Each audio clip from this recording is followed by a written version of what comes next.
Hello and welcome to another episode of the ReUp. My name is Jason Delgado.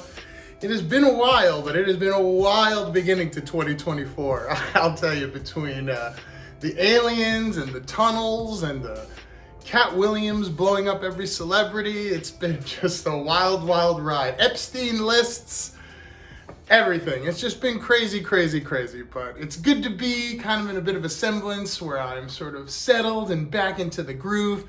I was visiting New York for a while and now I'm back. Had to get my apartment fumigated, so I got stuff all over the place, but I wanted to just pop in and say hey and also just kind of break down the best of 2023 for me. It's something I wanted to do a couple weeks ago before the new year, but it's just been wild. I got COVID at the end of the year. Nutty. But anyway, we're back. We're better than ever. Everything is good. So I wanted to kind of break down 2023. It was a wild year. I think 2024 is going to be excellent and full of growth and happiness and prosperity. I hope the same for all of you watching. If you are watching, you got it. Juba. You're successful. But in any case, thanks for tuning in. I wanted to break down some cool stuff from 2023, kind of my little best of list, just to let everybody know what I thought was cool last year into this year. We'll start off with movies. Of all the good movies I did see, I would say taking it all is Oppenheimer. That movie, it just, something about the way it just does its thing, because it's just about a scientist. It's a guy who's just, doing science and math. Eventually he makes a bomb. It's the bomb. But the rest of the movie is just a lot of, kind of like a person developing science-y bagoo. And it was riveting. It was almost like a superhero movie. The way they kind of culminate everything and make everything feel important. The music, putting the movie on its back. That soundtrack was incredible. Just won a Golden Globe. Well deserved. Just a fascinating movie. It was 3 hours. I didn't mind it. It had awesome effects that weren't CG, but are CG. I don't know. It had just that Cillian Murphy just crushing it. Robert Downey Jr. just crushing it.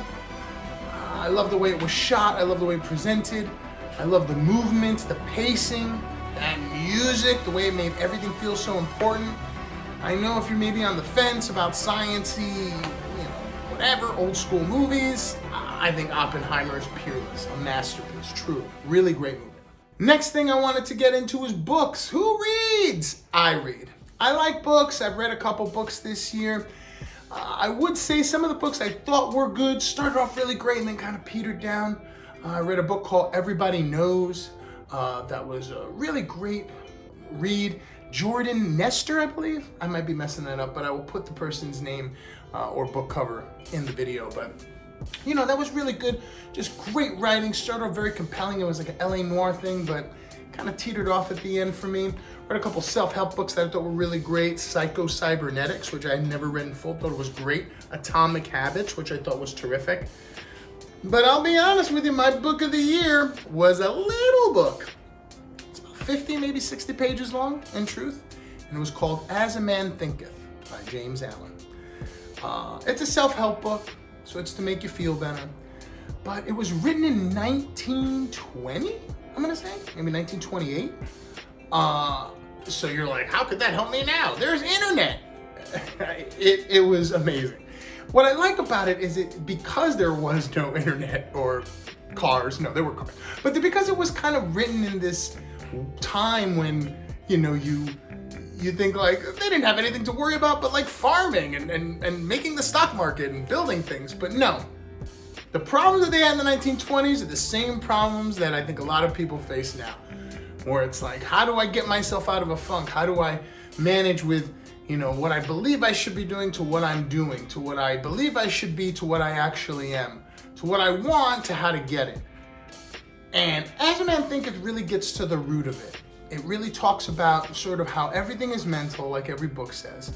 But the way it describes it, the verbiage it uses, the sort of shortness and brevity with which it makes its points, it was just fascinating. I really also liked $100 Million Leads, which is Alex Hormozy. Thought that was great too, because it does the same thing. It's very concise and just gets to the point on things. But As a Man Thinketh by James Allen. It's a book that I'd heard about but never really read. I must have read the thing at least 60 times at this point. It's short, you could do it, but I'll tell you. As a Man Thinketh, brilliant. The divinity which shapes our ends is in ourselves. I mean, come on, what kind of language? Beautiful language. It also has that sort of, I don't know, that sort of floral language. It sticks with me a little bit. It allows me to kind of, it's almost like biblical in a way, where you feel like you're reading Shakespeare, but you're also self-helping yourself. And it just talks about how, like, you really got to set your mind into a position where everything is good. Everything is blessings. Whatever possible, outcome comes is just based on what you do and how you see it. Because you can focus on the bad or you can focus on the good. And focusing on the good is better. It seems simple, but I highly recommend it. It's short, it's fun, it has great verbosiness. As a Man Thinketh by James Allen, my favorite book of 2023 that I read. And now video games, the complete opposite. Not really. Video games are wonderful. They help, they grow, they instruct, they teach. At least the ones I like to play. Sometimes you just shoot people. But of all the games I played this year, I played God of War, I played Spider-Man, a bunch of titles. I gotta tell you, for better or worse, my favorite game of the year was Legend of Zelda: Tears of the Kingdom. I gotta tell you, that Zelda, man, what are you gonna do? They're still good. Those Nintendo boys have been at it for 150 years. 150 years! They were making board games before games.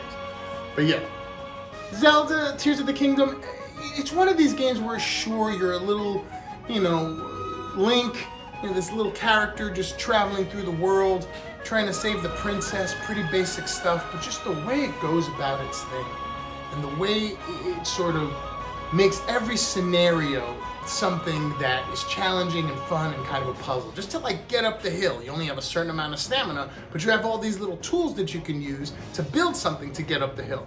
And then you can do it another way. And then you can freeze a guy and kill him, or you can blow him up, or you could do this, you could do that. And all these little sort of variables and ways of tackling problems that come up in the game was just fascinating to me. I know a lot of people played Baldur's Gate 3 this year, and they talk about the same thing, just the way the developer lets the player sort of expand and do what they want. It doesn't box them into the way they want things to be. And for me, I didn't play Baldur's Gate, but that's the way Tears of the Kingdom was, where you'd get involved in a scenario and you'd see the way they want you to solve it, sort of, but then you can do something completely different to solve it. You can kind of bind these little tools to the items you have to solve problems. For example, you have these little rockets, and you can bind the rocket to your shield and then use the shield to fly up, and you don't have to climb. And it's something that you could do that or not do that. I know sometimes Zelda seems like old school, or they have like Call of Duty with all the graphics and all the Horizon Zero Dawn, which had incredible graphics, God of War, incredible graphics, and the fidelity, 4K bagoo. I mean, here you have Tears of the Kingdom, 30 frames per second on a little device, and it crushed. It just crushed.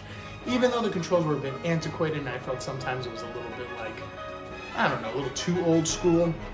Gotta give it up to that Tears of the Kingdom, man. It was by far the most compelling game I played. And it was hard at the end. Once I beat it, I was like, oh, the satisfaction. I saved the kingdom. I truly felt that way. So I would highly recommend Legend of Zelda: Tears of the Kingdom for the Nintendo Switch. And so those were the major things this year, the things that I enjoyed, the things I really enjoyed reading, playing, watching, terrific stuff. But for now, that was 2023, best of. Let's kill it for 2024. I hope everybody has a great year. I hope everybody is enjoying themselves so far despite all the craziness that's going on in the world. Stay safe, stay blessed, and we'll keep this going. See you in the new year.